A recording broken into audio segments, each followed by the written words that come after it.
Welcome to PG academy. आज हम 25 मार्च 2026 के इम्पोर्टेंट करंट अफेयर डिस्कस करेंगे। तो आवर फर्स्ट क्वेश्चन इज विश्व मौसम विज्ञान दिवस कब मनाया गया? आंसर इज 23 मार्च को विश्व मौसम विज्ञान दिवस मनाया गया है। यह 23 मार्च 1950 को विश्व मौसम विज्ञान संगठन WMO की स्थापना का प्रतीक है। Our next question is शहीद दिवस किस तिथि को मनाया जाता है? 23 मार्च को शहीद दिवस मनाया जाता है। भारत में 23 मार्च को शहीद दिवस मनाया जाता है जो स्वतंत्रता सेनानियों भगत सिंह, सुखदेव थापर और शिवराम राजगुरु के सर्वोच्च बलिदान को श्रद्धांजलि अर्पित करता है। इन तीनों को 1931 में इसी दिन लाहौर में अंग्रेजों द्वारा फांसी दी गई थी। 1928 में ब्रिटिश अधिकारी जेपी सैंडर्स की हत्या के लिए दी गई थी। इनको फांसी दी गई थी इन तीनों को। यह हत्या लाला लाजपत राय की हत्या का प्रतिशोध थी। और नेक्स्ट क्वेश्चन इज नस्लीय भेदभाव उन्मूलन का अंतरराष्ट्रीय दिवस किस तिथि को मनाया जाता है? आंसर इज 21 मार्च को यह अंतरराष्ट्रीय दिवस मनाया जाता है। यह दिवस हर साल 21 मार्च को विश्व भर में मनाया जाता है। यह दक्षिण अफ्रीका में हुई सार्क विलेनर साहर 1960 की याद में मनाया जाता है, जिसमें 69 लोग मारे गए थे। संयुक्त राष्ट्र 1965 में वैश्विक स्तर पर नस्लीय भेदभाव से लड़ने के लिए इस दिवस की घोषणा की थी। इसका मुख्य उद्देश्य समानता, मानव अधिकारों को बढ़ावा देना और नस्लवाद को समाप्त करना है। और नेक्स्ट क्वेश्चन इज एग्रीविजन कृषि युवा संसद 2026 नामक कृषि सम्मेलन का आयोजन किस राज्य में किया गया है? आंसर इज मणिपुर राज्य में यह कृषि सम्मेलन किया गया है। मणिपुर के चूरचंदपुरा में पुर में 78वां जोमी राष्ट्रीय मनाया गया। Capital Imphal. CM Yumnam Khemchand Singh, governor Ajay Kumar Bhalla. Manipur में गान नगई त्योहार मनाया गया। मणिपुर में इमो इनु अरेतप्पा त्योहार मनाया गया। मणिपुर ने पश्चिम बंगाल को हराकर 30वीं सीनियर महिला राष्ट्रीय फुटबॉल चैंपियनशिप जीती। मणिपुर में मेरा हो चौगम्बा महोत्सव मनाया गया।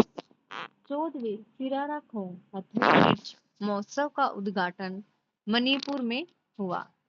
मणिपुर के चिड़ियाघर में एशियाई विशालकाय कछुओं का पहला कृत्रिम प्रजनन किया गया।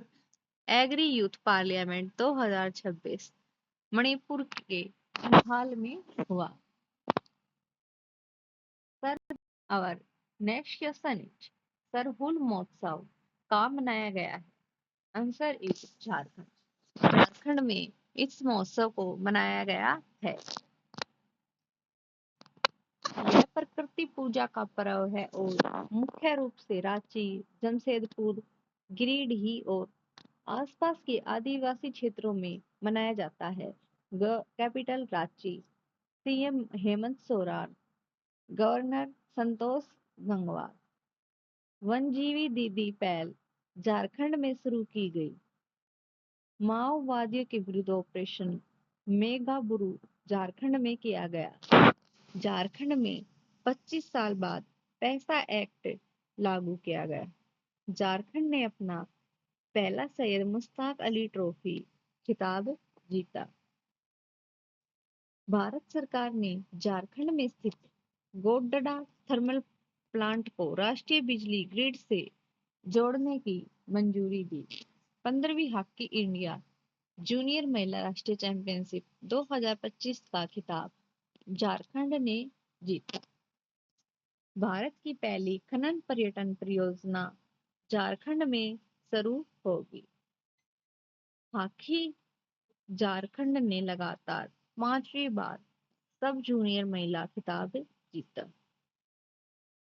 और नेक्स्ट क्वेश्चन इज कार्बन बाजारों पर अंतर्राष्ट्रीय सम्मेलन प्रकृति 2026 किस शहर में शुरू किया गया है? आंसर इज नई दिल्ली। नई दिल्ली में यह अंतर्राष्ट्रीय सम्मेलन प्रकृति शुरू किया गया है। रायसीना डायलॉग 2026 का विषय संस्कार, असोसिएशन, एकोमोडेशन, एडवांसमेंट। 11वां रायसीना डायलॉग नई दिल्ली में आयोजित किया गया था। एग्री फूड सिस्टम में महिलाओं पर वैश्विक सम्मेलन का उद्घाटन नई दिल्ली में किया गया। भारत का पहला माइक्रो एंगी एयर टावर नई दिल्ली में खुला। 12वें अंतर्राष्ट्रीय योग दिवस का उद्घाटन नई दिल्ली में किया गया। भारतीय ट्राइब्स फेस्टिवल 2026 नई दिल्ली में। दिल्ली के इम्पोर्टेंट करंट अफेयर। शहरों में वन्यजीव और पारिस्थितिक पर्यटन को बढ़ावा देने के लिए वैश्विक वन्यजीव मेला 2025 नई दिल्ली में आयोजित किया गया। राजीव वर्मा को हाल ही में दिल्ली का मुख्य सचिव नियुक्त किया गया। दिल्ली में सेमिकॉन इंडिया 2025 के उद्घाटन में केंद्रीय मंत्री अश्विनी वैष्णव ने प्रधानमंत्री नरेंद्र मोदी को भारत की पहली स्वदेशी जीप सौंपी। बैडमिंटन विश्व चैंपियनशिप 2026 का आयोजन दिल्ली में हुआ। दिल्ली पुलिस का नया आयुक्त सतीश गोलचा। दिल्ली पुलिस भर्ती में 20% कोटा अग्निवीरों को दिया जाएगा। अंतर्राष्ट्रीय महिला दिवस समारोह दिल्ली। अंतर्राष्ट्रीय मलेरिया सम्मेलन 2026 दिल्ली में। Smile international film festival for children and youth Delhi में हुआ। 44वां भारतीय अंतर्राष्ट्रीय व्यापार मेला 2025 दिल्ली में हुआ। देश की राजधानी दिल्ली स्थित भाजपा मुख्यालय में नितिन नवीन ने राष्ट्रीय अध्यक्ष का पद संभाला। दृष्टिबाधित महिलाओं के लिए पहला वेंटी वेंटी क्रिकेट विश्व कप नई दिल्ली में शुरू हो गया है। नई दिल्ली में 11वें राष्ट्रीय हथकरघा दिवस समारोह के दौरान होट ऑन व्हील्स की शुरुआत की। दिल्ली विधानसभा भारत की पहली ऐसी विधानसभा जो पूरी तरह से सौर ऊर्जा से संचालित हो रही है। प्रधानमंत्री नरेंद्र मोदी ने सेंट्रल विस्टा प्रोजेक्ट के तहत बनने वाले कर्तव्य भवन का उद्घाटन किया है। Our next global terrorism index 2026 में भारत को कौन सा स्थान दिया गया है? आंसर इज इस इंडेक्स में भारत को 13वां स्थान दिया गया है। ग्लोबल टेररिज्म इंडेक्स 2026 में भारत का स्थान 13वां है, परंतु पाकिस्तान का स्थान प्रथम है। भारत का 13वां और पाकिस्तान का पहला है। इंडियाज रैंकिंग इन इम्पोर्टेंट इंडेक्स।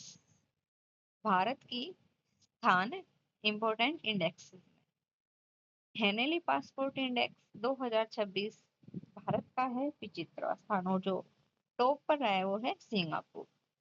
भ्रष्टाचार धारणा सूचकांक 2025 में भारत 182 देशों में और क्षेत्रों में 91वें स्थान पर रहा है। Global fire power index 2026 Bharat fourth पर और अमेरिका टॉप पर रहा है। एशिया मैन्युफैक्चरिंग इंडेक्स 2026 भारत छठे स्थान पर आया है और जो टॉप पर रहा है वो कौन सा देश है? China. Responsible nation index 2026 Bharat का स्थान रहा है इसमें वो है 16वां स्थान और जो शीर्ष टॉप पर रहा है वो है Singapore. Asia power index 2025 Bharat का स्थान है वो है तीसरा और जो टॉप पर रहा है वो है अमेरिका। वैश्विक डिजिटल नोमेड रिपोर्ट 2025 में भारत का स्थान रहा है 38वां और जो टॉप पे देश रहा है वो है Spain. Global innovation index 2025 Bharat का स्थान है 38वां और जो टॉप देश रहा है वो है Switzerland. Global life work balance index 2025 Bharat का स्थान रहा है 42वां और जो शीर्ष देश रहा है वो है न्यूजीलैंड। विश्व प्रतिस्पर्धात्मक रैंकिंग भारत का स्थान है 41वां और टॉप पर रहा है Switzerland. Gender gap report 2025 Bharat 131वें स्थान पर और टॉप पर है आइसलैंड। ऊर्जा संक्रमण सूचकांक 2025 भारत 71वें स्थान पर और जो टॉप देश है वो है स्वीडन। सतत विकास लक्ष्य सूचकांक 2025 में भारत 99वें स्थान पर और टॉप देश रहा है वो है फिनलैंड। वैश्विक शांति सूचकांक 2025 में भारत 115वें स्थान पर और जो टॉप पर रहे हुए हैं Iceland. Press freedom index 2025 Bharat कौन से स्थान पर है 151 में और जो टॉप पे है वो है नॉर्वे। वैश्विक आतंकवाद सूचकांक 2025 भारत कौन से स्थान पर है 14वें स्थान पर और जो टॉप पर है वो है बुर्किना फासो। जलवायु परिवर्तन प्रदर्शन सूचकांक 2025 भारत का स्थान कौन सा है 10वां और जो टॉप पर वो है डेनमार्क। हंगर इंडेक्स 2025 भारत का कौन सा स्थान है 102। Our next question is राष्ट्रीय जैव विविधता प्राधिकरणों द्वारा आक्रामक विदेशी प्रजातियों से निपटने के लिए गठित विशेषज्ञ समिति का अध्यक्ष किसे नियुक्त किया गया है? आंसर इज धनंजय मोहन को इस विशेष समिति का अध्यक्ष नियुक्त किया गया है। प्रमुख नियुक्तियां भारत के अंदर जो प्रमुख नियुक्तियां उनका हम डिस्कस करेंगे। श्री प्रवीण एम खनूजा को इंजीनियर्स इंडिया लिमिटेड के अध्यक्ष और प्रबंध निदेशक स्माइल फाइनेंस बैंक ने राजन बजाज को एमडी और सीईओ नियुक्त किया। नीति आयोग के मुख्य कार्यकारी अधिकारी का अतिरिक्त प्रभार निधि छिब्बर को मिला। दीपक गुप्ता गेल इंडिया लिमिटेड के मुख्य प्रबंधक नियुक्त किए गए। गुजरात की गिफ्ट सिटी के नए चेयरमैन उदय कोटक बने हैं। R Vijay Anand city union bank के सीईओ नियुक्त हुए हैं। रोहित ऋषि ने आईआईएफसीएल के प्रबंध निदेशक का पदभार संभाला। निवेदिता दुबे विमानपत्तन प्राधिकरण बोर्ड की पहली महिला अध्यक्ष बनी। इंद्रपाल सिंह वालिया ने ईस्टर्न एयर कमांड की कमान संभाली। राष्ट्रीय पिछड़ा वर्ग आयोग की नई अध्यक्ष है वो है साध्वी निरंजन ज्योति जो हाल ही में अध्यक्ष बनी है। नवगठित राष्ट्रीय दंत चिकित्सा आयोग के पहले अध्यक्ष के रूप में डॉक्टर संजय तिवारी को नियुक्त किया गया है। Our next question is Oscar और बाफ्टा के लिए नामांकित किस फिल्म को केंद्रीय फिल्म प्रमाण बोर्ड ने भारत में रिलीज के लिए अस्वीकार कर दिया है? दी वॉइस ऑफ हिंद रजब को इस फिल्म को केंद्रीय फिल्म प्रमाणन बोर्ड ने रिलीज होने के लिए मना कर दिया है। The voice of Hind Rajab film में 5 वर्ष की बच्ची हिंद रजब की सच्ची कहानी दिखाई गई है। जनवरी 2024 में गाजा सिटी से भागते हुए उसकी कार पर हमला हुआ था। 12 दिन बाद उसका शव उसके परिवार और 2 वॉलंटियर्स के साथ मिला था। फिल्म में हिंदी रजब की असली आवाज का इस्तेमाल किया गया है। 23 मिनट की डॉक्यूमेंट्री ड्रामा है। ट्यूनीशियाई फिल्म निर्माता और ऑस्कर नामांकित कोथर बेनहानिया ने इसे निर्देशित किया है। सीबीएफसी ने इस आधार पर इनकार किया कि फिल्म से भारत इजराइल संबंधों पर नकारात्मक प्रभाव पड़ सकता है। आज के कुछ इम्पोर्टेंट करंट अफेयर।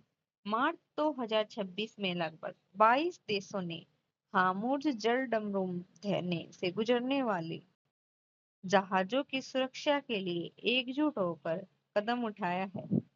22 देशों का एक मजबूत गठबंधन समुद्री मार्गों की सुरक्षा और निर्बाध व्यापार सुनिश्चित करने के लिए आगे आया है। प्रकृति 2026 शिखर सम्मेलन 19 से 22 मार्च तक नई दिल्ली में आयोजित किया गया, जो जलवायु कार्रवाई और ग्रीन फाइनेंस की दिशा में एक महत्वपूर्ण कदम है। इस कार्यक्रम के दौरान सरकार ने Indian carbon market portal launch किया, जिसका उद्देश्य कार्बन ट्रेडिंग और उत्सर्जन की निगरानी को मजबूत करना है। इस सम्मेलन का आयोजन ऊर्जा दक्षता ब्यूरो द्वारा किया गया। प्रधानमंत्री नरेंद्र मोदी ने मिडल ईस्ट में जारी संघर्ष के बीच 22 मार्च 2026 को कैबिनेट कमेटी ऑन सिक्योरिटी की अहम बैठक की अध्यक्षता की। रेल यात्रियों की सुविधा और सुरक्षा को ध्यान में रखते हुए भारतीय रेलवे ने अब ट्रेनों में कैटेगरी से जुड़े स्टाफ और वेंडर्स के लिए क्यूआर कोड आधारित आईडी कोड अनिवार्य कर दिए हैं। इस पहल का उद्देश्य अनधिकृत वेडिंग पर रोक लगाना और यात्रियों को सुरक्षित एवं भरोसेमंद सेवा देना है। चुनाव आयोग ने आगामी विधानसभा चुनावों को लेकर राजनीतिक दलों और उम्मीदवारों के लिए सख्त दिशा निर्देश जारी किए। आयोग ने स्पष्ट किया है कि अभी सभी राजनीतिक विज्ञापनों को जारी करने से पहले media certification and monitoring committee MC से प्री सर्टिफिकेशन लेना अनिवार्य होगा। भारत जून 2026 से लिपुलेख दर्रा के माध्यम से चीन के साथ सीमा व्यापार फिर से शुरू करने जा रहा है। यह कदम 2020 में कोविड-19 महामारी के दौरान लगाए गए 7 सालों के प्रतिबंध को समाप्त करेगा। भारत सरकार ने प्रारंभ 2026 नामक एक राष्ट्रीय जागरूकता अभियान शुरू किया है, जिसका उद्देश्य नागरिकों को इनकम टैक्स एक्ट 2025 के बारे में जानकारी देना है। यह अधिनियम 1 अप्रैल 2026 से लागू होगा। Thank you. Do like, share and subscribe PG academy.